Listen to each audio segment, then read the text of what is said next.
Hi guys and girls, good evening to every one of you. We have here a pizza, one box of pizza, and this is my acquaintance friend, Miss Ruby, right? Ay, Sorry, my gosh, Carla.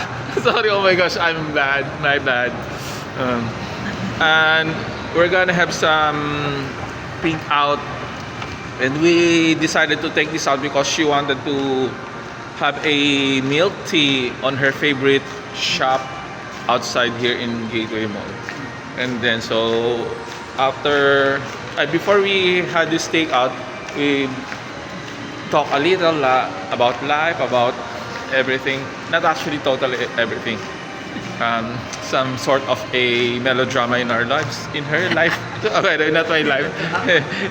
Some, and you know, distressful people that surrounds her, but we're not gonna tell you guys. It's between for both of us na lang. And someday, once we talk again, di ba, we can discuss it. But right now, we'll just make some bonding. Join us guys and girls for our pizza night out.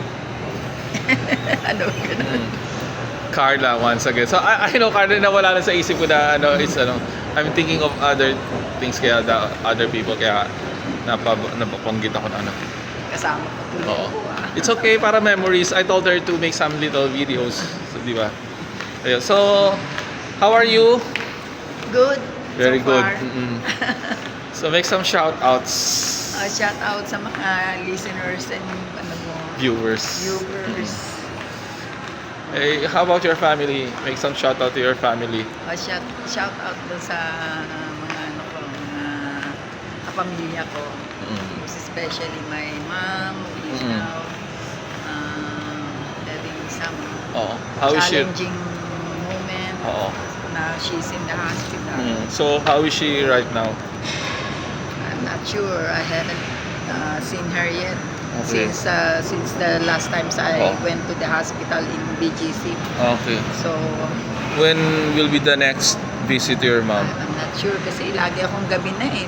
Oh. Gabi na ako. You can make a visit like in a wee hour of the night, like midnight or ano? Hindi ko rin nga alam. Would they allow you? I think Kasi they would baka- allow you kasi di ba Inano na immediate siya family. Inilipat na siya ng hospital kasi tawag niya. Grabe pala doon.